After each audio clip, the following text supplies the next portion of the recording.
আমার নবীকে কষ্ট দেওয়ার জন্য আবু লাহাব, আবু জাহেল, উতবা, সাইবা কত প্ল্যান করেছিল, কিন্তু আমার নবীর সম্মান ইজ্জত সেটা রক্ষা করার দায়িত্ব নিয়েছেন একজন, তিনি কে? এবার বলেন, যে নবীর শান ও আজমত বাড়ায় আমার আল্লাহ, সেই নবীর শান ও আজমত কমানোর জন্য পৃথিবীর জমিনে কারো সাধ্য আছে? আল্লাহ বলছে ওয়ারাফা'না লাকা যিকরাক, এই আমার বান্দা, তোরা আমার নবীর শান ক্ষুণ্ণ করতে চাস, ওয়ারাফা'না লাকা যিকরাক, আমি আল্লাহ আমার নবীর শান ও মানকে বুলন্দ করতেই থাকবো। সুবহানাল্লাহ। একদিন আবু লাহাব সহ ওই মক্কার জমিনের মধ্যে যত বড় বড় কাফের আছে, সকল কাফেররা একত্রিত হলেন গভীর রজনী। আমার প্যারা নবী রাসূলুল্লাহ সাল্লাল্লাহু তাআলা আলাইহি ওয়াসাল্লামকে তারা কতল করবে। আমার প্যারা নবী যে চারিদিকে ইসলাম প্রচার করে, তারা সেটা মানতে পারে না। আবু লাহাব বলে, ওই আব্দুল্লাহর ছেলে মুহাম্মদ আমাদের মক্কার জমিনের মধ্যে আমাদের বাপ দাদার দেওয়া যে ধর্ম, সেই ধর্মের উপরে সে অভিযোগ আনে, সে বলে আমাদের বাপ দাদার দেওয়া সেই ধর্ম নাকি ঠিক নয়। এভাবে করে সে আমাদের ধর্মের উপর অভিযোগ আনে, মানুষকে বিভ্রান্ত করে তার ধর্মের দিকে নিয়ে যায়। এই মক্কার মানুষেরা আব্দুল্লাহর ছেলে মুহাম্মদকে যদি আমরা দমাইতে না পারি, তাহলে ভবিষ্যতে আমাদের জন্য বড় বড় বিপদ আমাদের জন্য অপেক্ষা করছে। গভীর রজনী সকলে প্ল্যান করলেন আমার নবীকে তারা কতল করবেন। সিস্টেম হলো, আমার নবী যখন সিজদার মধ্যে যাবেন, ওই সিজদার মধ্যে তারা আমার নবীকে কতল করবেন। নাউযুবিল্লাহ বলেন। আমার প্যারা নবী যখন এরপরে যখন নামাজ পড়তেছিলেন, আল্লাহু আকবার বলে নিয়ত করলেন। আবু লাহাব সাথে সাথে আবু লাহাব, আবু জাহেল, তারা সবাই প্ল্যান করলেন আমার নবীকে কতল করবেন।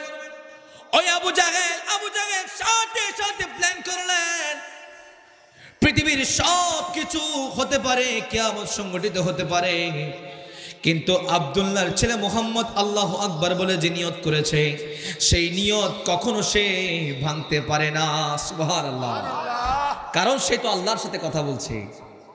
সে যখন আল্লাহু আকবার বলে নিয়ত করেছে, পৃথিবীর সব কিছু উল্টে যেতে পারে, কিন্তু আব্দুল্লাহর ছেলে মুহাম্মদের নামাজের নিয়ত ভাঙবে, পৃথিবীর জমি এমন কারো সাধ্য নাই। এবার আমার নবী আল্লাহু আকবার বলে নিয়ত করলেন। আবু জাহেল বিশাল বড় একটা পাথর নিলেন। আমার নবী যখন সিজদার মধ্যে যাবেন, আমার নবীর মাথা সের মোবারকের মধ্যে সেই পাথর নিক্ষেপ করবেন।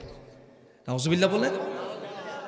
এইভাবে করে সাথে সাথে আমার নবী যখন সিজদার মধ্যে গেলেন, আবু জাহেল বিশাল বড় একটা পাথর নিয়ে আমার নবীর সামনের দিকে আসতেছিলেন। দুই কদম সামনে দিয়ে দেখা যায় আবু জাহেল হঠাৎ করে আতঙ্কিত হয়ে গেলেন, পেছনের দিকে চলে আসতেছেন। চোখের মধ্যে তার ভয়, আতঙ্কের ছাপ। সকল মক্কার কাফেররা আবু জাহেলকে বলছে, এই আবুল হেকম, তার নাম হচ্ছে আবুল হেকম, এই আবুল হেকম, আমরা তো গতকাল প্ল্যান করেছিলাম আপনি নবী মুহাম্মদকে, আব্দুল্লাহর ছেলে মুহাম্মদকে আপনি পাথর নিক্ষেপ করে তাকে কতল করে দেবেন। আপনাকে কি এমন পেল, কোন ভয়ে আপনি পেছনে চলে আসলেন? আবু জাহেল বলতে লাগলেন, এই মক্কার মানুষেরা, এ আমার সঙ্গী সাথীরা, শোনো শোনো, আমি যখন আব্দুল্লাহর ছেলে মুহাম্মদকে মারার জন্য বিশাল বড় পাথর নিয়ে যখন তার সামনের দিকে যাচ্ছিলাম, ওয়াল্লাহি আল্লাহর শপথ করে বলছি, এমন বিশাল বড় একটা হরিণ, বড় বড় দাঁতওয়ালা, বিশাল বড় মস্তকওয়ালা হরিণ আমার দিকে ধেয়ে আসছে। আমি যদি আর দুই কদম যাইতাম, হয়তোবা এই হরিণ, হয়তোবা এই উট আমাকে সাথে সাথে সেখানে খেয়ে ফেলতো, গিলে খেয়ে ফেলতো। ওই উটের ভয়ে আমি আর সামনে যাইতে পারি নাই। হয়তোবা নবী মুহাম্মদের সাথে স্পেশাল আল্লাহর একটা রহমত আছে। জোরে করে বলেন সুবহানাল্লাহ। আমার নবীর উপর আল্লাহর রহমত আছে বুঝতে পেরেছি, কিন্তু ঈমান আনতে পারে নাই। যারা আমার নবীর শান ও আজমত বুঝতে পারে কিন্তু স্বীকার করতে চাই না, তাদের নাম নজদি। কথা বলেন ঠিক কিনা? এরপর আমার পেয়ারা সাহাবাদের সাথে বর্ণনা করছেন, ও আমার সাহাবারা শোনো, আমার চাচা আবু জাহেল যেই দিন আমাকে মারতে আসতেছিল, আর দুই কদম যদি সামনে আসতো, ওই বিশাল বড় দাঁতওয়ালা সেই উট আমার চাচা আবু জাহেলকে জীবিত আর রাখতো না। এটা আমার আল্লাহ জিবরিল আলাইহিস সালাতু ওয়াস সালামকে ওই উটের সূরত দিয়ে দুনিয়ার জমিনে পাঠিয়েছেন যেন কোন বান্দা আমি রাসূলের শানে বেয়াদবি করতে না পারে। জোরে করে বলেন সুবহানাল্লাহ। যেই নবীর শান ও আজমতকে রক্ষা করার দায়িত্ব আমার আল্লাহ নেন, তুমি বান্দা কে হয়েছো সেই নবীর শান ও আজমতকে কমানো। কথা বলেন ঠিক কিনা? কিয়ামত সংঘটিত হচ্ছে, সকল নবী রাসূল সহ সকল নবী রাসূলের উম্মতেরা ওই কিয়ামতের ময়দানে সবাই উপস্থিত থাকবে, সবাই ইয়া নফসি করবে। আমার প্যারা নবী বলে ওই সময়ের মধ্যে হযরত মুসা আলাইহিস সালাতু ওয়াস সালাম ইয়া নফসি করবে।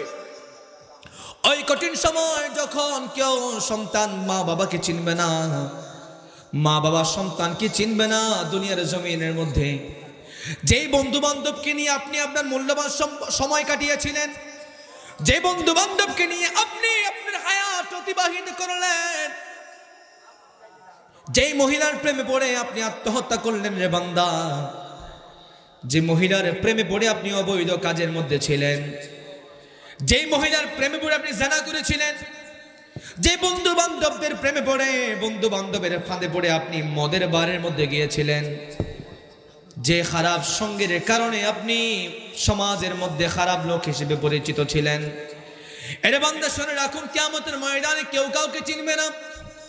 সকলে আল্লাহর সেই রহমতের দিকে তাকিয়ে থাকবে, আল্লাহ মাফ করে দাও, মাফ করে দাও। ইয়া নফসি নিজের কথা চিন্তা করবে।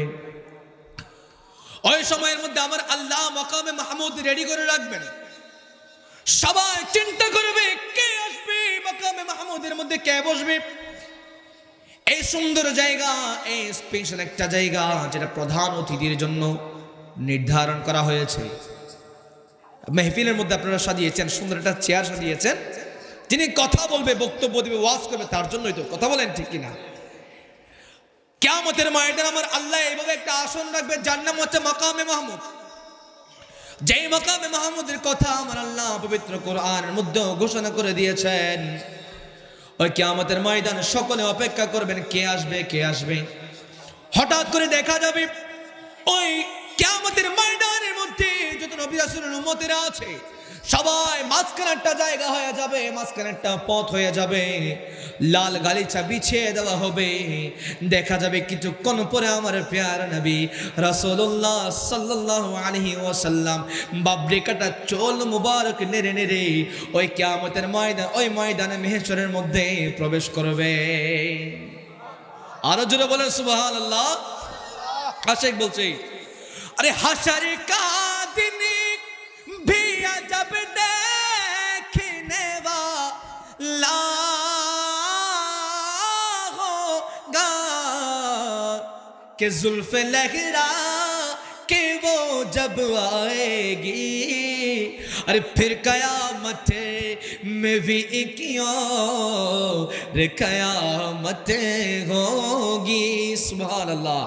आशिक বলছে আমার নবী যখন ময়দানে মাহশরে যখন প্রবেশ করবেন সবাই ইয়া নফসি করবে। ওই কঠিন মুহূর্তে আমার প্যারা নবী সেই চুল মুবারক নেড়ে নেড়ে যখন আসবেন, ওই দিন কিয়ামতের ভেতরে আরেকটা ভালোবাসার কিয়ামত সংগঠিত হয়ে যাবে। জোরসে বলেন সুবহানাল্লাহ। হাশর কা দিন ভি আজব দেখনে वाला होगा। ওই দিন একটা আজব কাহিনী দেখবে, কিয়ামতের ময়দানে আরেকটা কিয়ামত হয়ে যাবে। সুবহানাল্লাহ বলেন। এবার জবান খুলে আনোয়ার আর বরুমছড়ার মানুষ বলতে হবে, সেই নবীকে ভালোবাসার দরকার আছে না নাই? দু হাত তুলে বলতে হবে, আছে না নাই? আল্লাহ পাক রব্বুল আলামিন আমাদের সবাইকে আমার নবীর আশিক, সচ্চা আশিক হিসেবে কবুল করুক, আমিন বলুন। কবরের প্রশ্ন সম্পর্কে আমরা জানি, সেটার হাকিকত এখনো পর্যন্ত জানি। সবাইকে যদি জিজ্ঞেস করি, হুজুর আমরা সবাই জানি কবরের মধ্যে কি প্রশ্ন হবে, মান রব্বুকা ওয়া মা দীনুকা মা কুনতা তাকুলু ফি হক্কি হাযার রাজুল। এই তিনটা প্রশ্নের হাকিকত আমরা জানি না। তিনটা প্রশ্নের হাকিকত যদি আমরা জানতাম, ওয়াল্লাহি আল্লাহর শপথ অন্তর থেকে একটা মুহূর্তের জন্য আমার নবীর ভালোবাসা আমরা ত্যাগ দিতাম না। কথা বলেন ঠিক না? মান রব্বুকা ওয়া মা দীনুকা, মান রব্বুকা তোমার রব কে? প্রশ্নের উত্তর পেরেছেন কি পারেন নাই, কোনোভাবে বাঁচা গেছে। ওয়া মা দীনুকা তোমার দিন কি, তোমার কি দিন ছিল? আমি তো আল্লাহ দুনিয়ার জমিনে অনেক দিন আছে, আমি আল্লাহ মনোনীত ধর্ম হিসেবে ইসলামকে সিলেক্ট করেছিলাম। তুমি বান্দার কি ধর্ম দুনিয়ার জমিনে ছিল? বান্দা পেরেছে কি পারে নাই? কোনোভাবে বাঁচা গেল। এই দুইটা প্রশ্নে যখন পারে নাই, তার ঠিকানা জাহান্নামে হয়ে যাচ্ছিল। জাহান্নামের ফেরেশতারা সবাই প্রস্তুত হয়ে গেলেন, এই বান্দাকে জাহান্নামের মধ্যে নিয়ে যাবেন। ওয়াল্লাহি ওই সময়ের মধ্যে 3 নাম্বার প্রশ্ন যখন আপনাকে প্রশ্ন করা হলো, মা কুনতা তাকুলু ফি হক্কি হাযার রাজুল, এইভাবে বলে ওই ফেরেশতারা যখন আমার নবীর দিকে যখন ইশারা করবে, আমার নবীর দিকে যখন ইশারা করবে, তখন ওই বান্দা দুনিয়ার জমিনে নামাজ পড়েছে, পড়ার মতো পড়তে পারে নাই, হজ করেছে, করার মতো করতে পারে নাই, যাকাত দিয়েছে, দেওয়ার মতো দিতে পারে নাই, কিন্তু অন্তরে মুহাব্বত ছিল আমার নবীর। ওই কবরের মধ্যে যখন ফেরেশতা যখন প্রশ্ন করবে, তখন ওই বান্দা উত্তর দিবে, ফেরেশতা কার সম্পর্কে জিজ্ঞেস করছিস? কার সম্পর্কে তুই জিজ্ঞেস করস? যে নবীর জন্য জান দিতে দুনিয়ার জমিনে প্রস্তুত ছিলাম, যে নবীর শানে আঘাত আনলে ওই বান্দাকে কতল করতে প্রস্তুত ছিলাম, যে নবীর ভালোবাসায় নিজের জানটা কুরবান করতে প্রস্তুত ছিলাম, এই বান্দা সেই নবীর শানে তুই প্রশ্ন করস। ইনি হচ্ছে আমার দয়ার নবী, আমার মায়ের নবী, আমার পেয়ারা নবী রাসূলুল্লাহ সাল্লাল্লাহু আলাইহি ওয়াসাল্লাম, যিনি আমাদেরকে ভালোবেসেছেন, আমাদেরকে ভালোবেসে 63 বছর হায়াতে জিন্দেগি পার করে দিয়েছেন। বান্দা সেই নবীকে চেনার জন্য তুই প্রশ্ন করস। ইনি তো আমার দয়ার নবী মুহাম্মদুর রাসূলুল্লাহ সাল্লাল্লাহু আলাইহি ওয়াসাল্লাম। ফেরেশতার সাথে সাথে বলবে, এই বান্দা তুই প্রথম দুইটা প্রশ্ন পারস নাই, যার কারণে তোর ঠিকানা হয়ে গিয়েছিল জাহান্নাম। ওয়াল্লাহি তুই যখন 3 নাম্বার প্রশ্ন পেরে গিয়েছিস, আমার পেয়ারা নবীকে যখন চিনে ফেলেছিস, আমার আল্লাহ বদল করে দিয়েছেন। আমার আল্লাহ তোর যে ঠিকানা জাহান্নামে ছিল, জাহান্নামের ঠিকানা ক্যান্সেল করে তোর ঠিকানা আমার আল্লাহ জান্নাতে লিখে দিয়েছেন। জোরসে বলি সুবহানাল্লাহ। আর একটু মুহাব্বতের আওয়াজে বলেন সুবহানাল্লাহ। আমার নবীকে ভালোবাসছেন, আমার নবীকে ভালোবেসেছেন, অন্তত নিশ্চিত থাকতে পারেন অন্তরের মধ্যে যদি যাররা পরিমাণ আমার নবীর প্রেম থাকে, কিয়ামতের ময়দানে আমার নবীর শাফাত নসিব হবে। কথা বলেন ঠিক কিনা? আল্লাহ পাক রব্বুল আলামিন আমার নবীকে সচ্চা সঠিক ভালোবাসার মহব্বত করার মতো করার তৌফিক দান করুক, আমিন বলেন।